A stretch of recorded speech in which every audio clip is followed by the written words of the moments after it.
فاعلم أنه لا إله إلا الله واستغفر لذنبك وللمؤمنين والمؤمنات والله يعلم متقلبكم ومثواكم.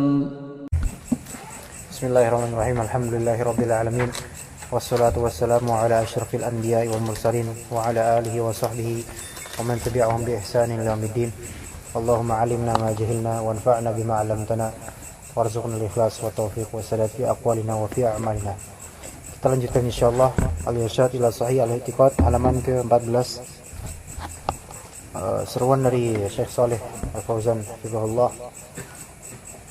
Beliau berkata, ayyuhal muslim, innaka hinama tata'ammalul Qur'anal Karim. Innaka hinama tata'ammalul Qur'anal Karim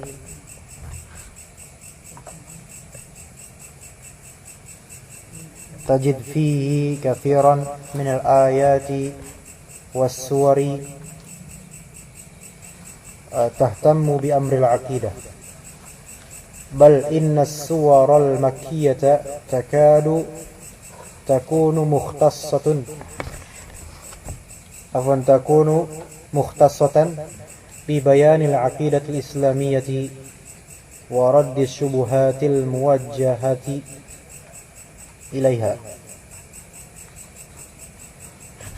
Kita ulang, ayyuhal muslim, wahai muslim. Nasihat beliau untuk kita semua, innaka, sesungguhnya kamu, kita nih, hinama, ketika tata'ammal Al-Quran Al-Karim, ketika kita mentadaburi, merenungi Al-Quran Al-Karim. Di sini kita merenungi Al-Quran gak selama ini? Hah? Beneran Pak? Tapi di kajian doang? Pas baca dewek enggak ya? Susah. Nah, tapi ya makanya butuh kajian tafsir. Ketika misalnya kita merenungi Al-Quran Al-Karim, tajid, kamu akan menemukan fihi, di dalamnya. Di dalam apa ini? Di dalam Al-Quran ini dhamir hi, ha, kembali ke Al-Quran. Apa yang ditemukan? Kathiran, banyak ya, minal ayati waswar, dari ayat-ayat dan surat-surat. Ayat jama' dari ayat, suwar jama' dari surah. Yang mana ayat-ayat dan surat-surat tersebut tahtammu bi amril aqidah. Ihtamma yahtammu artinya memperhatikan. Memperhatikan amril aqidah, bi amril aqidah, memperhatikan perkara akidah. Kita sudah meyakini bahwasanya akidah ini dirasat number 1 lah, ya kan? Dan juga pernah najabarkan isyarat atau dalal dari Al-Fatihah menunjukkan bahwasanya akidah itu, pelajaran akidah tauhid itu harus dinomor wahidkan, karena di dalam surah Al-Fatihah lebih banyak pembahasan akidahnya. Alhamdulillahirabbil alamin akidah, Ar-Rahmanir Rahim akidah, Maliki yaumiddin akidah, Iyyaka na'budu wa iyyaka nasta'in akidah, Ihdinas siratal mustaqim akidah, Siratal ladzina an'amta 'alaihim ghairil maghdubi 'alaihim waladdallin akidah. Ini enggak? Alhamdulillahirabbil alamin di dalamnya tauhid asma wa sifat, juga tauhid rububiyah. Ar-Rahmanir Rahim dan Maliki yaumiddin juga. Iyyaka na'budu wa iyyaka nasta'in tauhid uluhiyah. Ihdinas siratal mustaqim, ihdinas siratal mustaqim itu permintaan juga pada Allah, uluhiyah. Ya, dan Allah yang memberikan hidayah. Kemudian siratal ladzina an'amta 'alaihim, perbuatan Allah an'amta 'alaihim, tauhid juga. Al-Fatihah didominasi oleh tauhid. Di setiap ayat Al-Fatihah semuanya tauhid. Ya. Baik. Bal innas suwaral makkiyah. Bahkan sesungguhnya as-suwar, surat-surat makkiyah, yaitu surat-surat makkiyah, surat-surat apa? Yang turun pada periode Makkah. Itu satu pendapat dari ulama jumhur. Sebagian ulama berpendapat yang namanya as-suwar al-makkiyah atau surah makkiyah itu surat yang memang turun di tempat di Makkah walaupun di periode Madinah misal. Itu pendapat kedua, tapi insyaallah yang lebih masyhur yang pendapat pertama tadi, Al-Makkiyah maknanya surat yang turun di periode Mekah dimanapun ia turun, gitu loh. Jadi dari segi periodenya, Al-Madaniyah surat yang turun di periode Madinah dimanapun dia tempatnya. Jadi Makkiyah atau Madaniyah ditinjau dari segi waktu, bukan ditinjau dari segi tempat, gitu loh. Karena kalau misalnya antum bilang surah Makkiyah ditinjau dari segi tempat, maka bisa jadi dia turun ketika periode Madinah dan sebaliknya juga ya. Jadi ini tinjauan periode. Inna suwarul makkiyah, sesungguhnya surat-surat yang turun di periode Makkah, takadu takunu mukhtassatan bi bayanil aqidah al-islamiyah wa raddis syubuhatil muwajjahati ilaiha. Ya, surat Makkiyah kada yakadu artinya hampir. Maksudnya hampir semuanya dari surat Makkiyah. Lihat di sini bal inna suwarul Makkiyah. Antum lihat ada alif lam dalam dikata as-suwar. Ya, dan dalam usul fikih udah kita belajar isim imma dia mengandung itlaq, imma dia mengandung umum, imma dia khusus. As-suwar di sini umum, mutlak, am, mutlak atau khas? Mutlak? Yakin antum? Ingat mutlak itu enggak pakai alif lam. Ini am karena alif lam di sini alif lam jinsiyah, jenis surat-surat Makkiyah. Keumuman surat-surat Makkiyah berarti maknanya. Ya, ini kalimatnya Syekh Shalih aja bisa dengan usul fikih kita pelajari, kita praktekkan.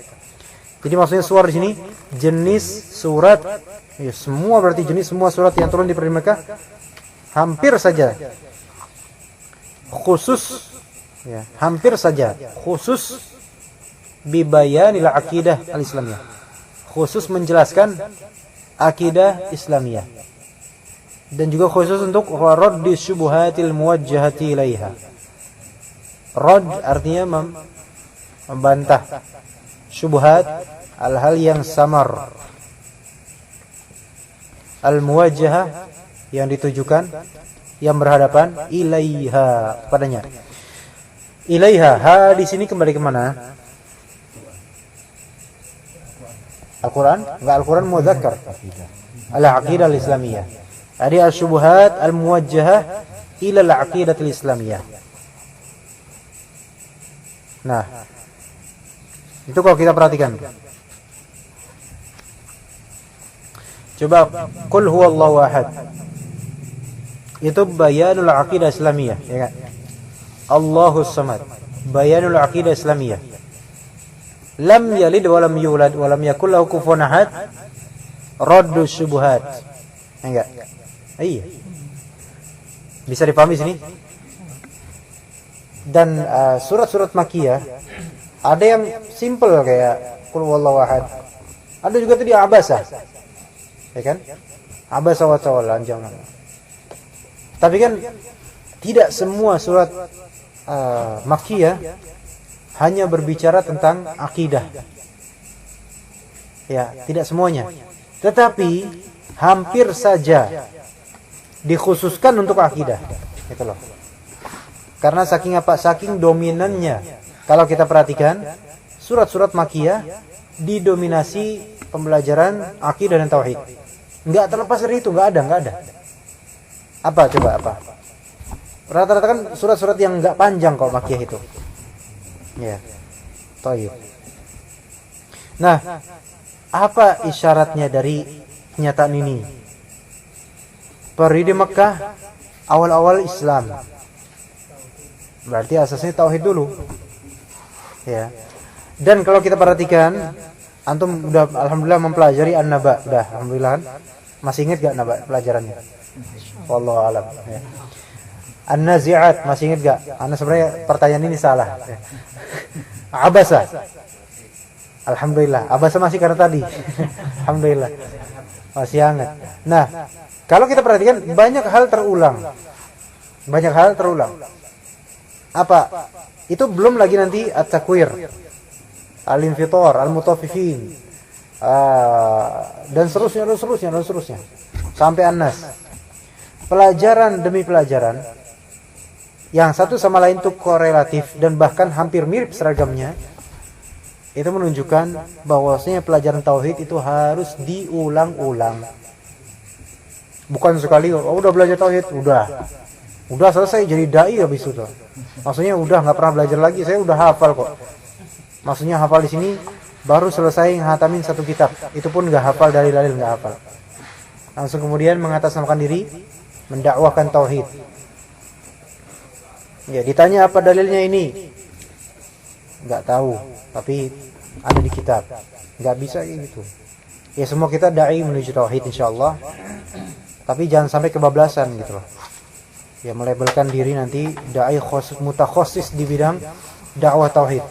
Ini hurur yang banyak menimpa ini, terutama pada peruqyah ini. Dakwah tauhid. Atau apa Jahmiyah itu apa? Apa itu teologi Mu'tazilah itu apa? Asy'ariyah bagaimana? Enggak ngerti. Ya kan? Tapi bilangnya dakwah menuju tauhid. Tapi di tekniknya banyak yang keluar dari ketauhidan gitu takutnya. Ya kan? Jadi ini hati-hati. Kita misalnya nih khatam al-irsyad nih. Ini khatamnya kapan nih kira-kira? Ya 5 tahun, 6 tahun lah ya. Misalnya khatam itu kan. Itu enggak berarti udah selesai kita belajar, enggak lah. Masih panjang itu. Tauhid itu kan aplikatif seumur hidup dia. Wazifah seumur hidup tauhid itu. Diulang dari awal lagi. Enggak, jangan kita lain lah ya. Makanya kata Ustaz Yazid ya. Kitab tauhid Syekh Muhammad bin Abdul Wahab. Itu udah berapa kali beliau mengkaji itu? Enggak kehitung mungkin. Udah selesai dari kitab tauhid, ulang lagi itu. Maksudnya pembahasan tauhid itu bukan kita selesai membahas langsung begitu udah tahu, udah selesai. Karena tauhid ini sifatnya aplikatif dan syaitan itu tidak akan membiarkan tauhid kita sempurna. Sehingga harus terus diulang.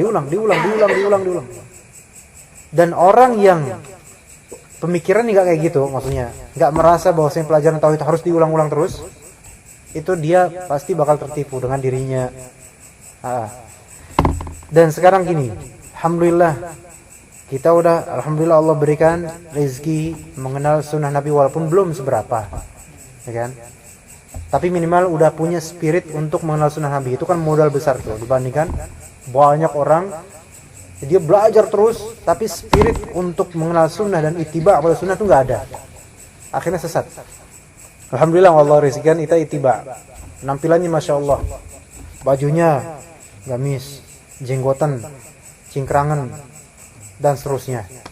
Pakai pecian. Nah, udah perfect lah itu. Takut orang lihat takut tuh. Nah, sunnah gitu kan. Tapi apakah kalau begitu selamat? Belum. Masih ada di sini pembahasan yang lebih berat. Orang kalau misalnya dia awam, ini misalnya syarat ibadah ada, syarat sahnya ibadah berapa? Ikhlas dan ittiba mutabah, ya. Baik. Ada orang berbuat bid'ah tapi ikhlas.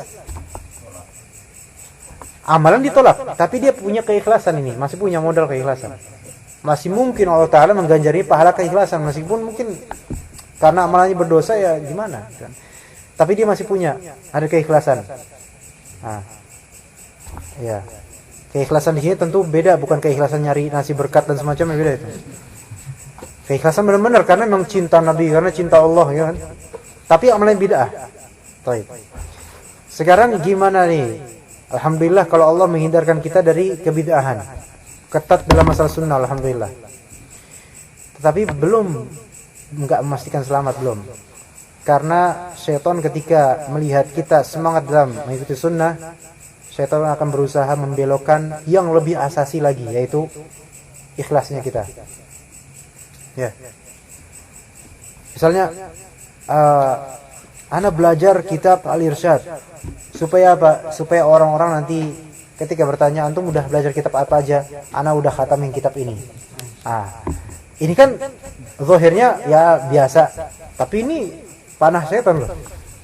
Makanya bahaya. Tapi bukan berarti, waduh, daripada nanti saya riak, mendingan saya nggak usah kaji. Nah ini setan lagi, ini serba salah. Di sana salah, ini serba salah. Gimana tuh? Ya harus tetap jalan, lawan gitu kan? Iya. Nah itu makanya setan nggak pernah mau ini. Makanya iblis sendiri udah berjanji loh di hadapan Allah, berjanji, ya. Tsumma la'atiyannahum baina aidihim, ya kan? Saya bakal datengin di depannya, ya, kemudian belakangnya, kanan, kiri, pokoknya semua sisi bakal diserang kita. Nah, orang semakin mendekat kepada sunnah, syaitan akan semakin bernafsu untuk menyerang. Gimana caranya lah? Hatinya gitu. Kita belajar tauhid, apakah mesti kita aplikasikan? Belum tentu. Karena ini tauhid ini masalah aplikatif tiap waktu. Ketika kita rajin sholatnya, belum tentu di ngajinya kita bertauhid apa enggak. Bisa aja kita datang pengajian karena kita pengen lihat fulan. Ya. Bukan benar-benar bukan nyari enggak. Bahkan bukan hanya tulab saja seperti kita.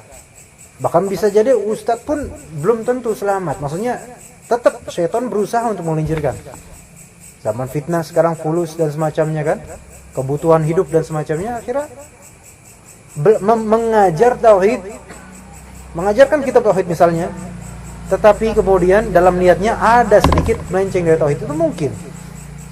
Nah sekarang orang berbuat bid'ah, tapi dia ikhlas berbuat bid'ah. Maksudnya ikhlas ini benar-benar pengen mendekatkan diri kepada Allah, cuma salah gitu loh. Selama kebid'ahannya ini enggak mengkafirkan, maka ada kemungkinan keikhlasan itu ada ganjaran gitu loh. Itu satu. Tapi gambaran kedua, ada orang mengamalkan sunnah benar-benar, tapi dia enggak ikhlas. Ada enggak pahalanya? Enggak ada sama sekali, yang dapat malah justru dosa, dan dosanya itu bisa lebih besar daripada dosa kebid'ahan. Karena ini kalau kita naudzubillah berbuat bid'ah, hak Rasul kita tidak tunaikan, ya. Tapi kalau kita berbuat syirik, hak penciptanya Rasul tidak kita tunaikan. Maka mana yang lebih berat timbangannya, dosanya? Kesyirikan.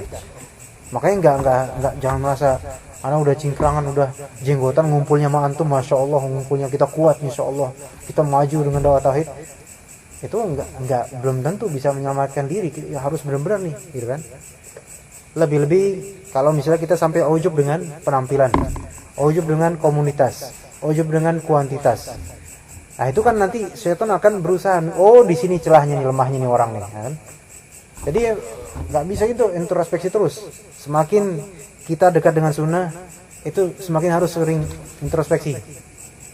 Karena syaitan itu semakin mencari, kayak gitu, semakin mencari celahnya nih. Kalau orang-orang yang nggak mau mengenal sunnah, itu nggak usah dicari, syaitan bakal nemuin, oh celahnya ini gampang, udah tinggal gini aja. Makanya suatu ketika orang Yahudi ya bertemu dengan seorang sahabat atau di antara salaf, orang Yahudi bingung. Kalian tuh sholat kok pakai khusyuk banget, berusaha khusyuk. Kita nih loh, kita sholat biasa aja, nggak perlu khusyuk, itu biasa aja. Apa kata salaf pada orang Yahudi ini? Ya jelas lah, orang udah emang sampean udah setan kok gitu. Jadi setan itu akan berusaha menghancurkan yang memang sudah terbangun. Oh yang udah hancur ngapain dihancurin lagi? Udah hancur. Gitu. Ya gitu ya. Nah jadi tauhid kita perlu benar-benar nih. Kita perlu benar-benar terus belajar, dan belajarnya rutin. Belajarnya rutin. Diulang-ulang dan rutin. Apa yang Anda bahas dari kalimat-kalimat tadi sebenarnya antum pun udah mendengar di sebelum-sebelumnya atau di ustadz-ustadz kita.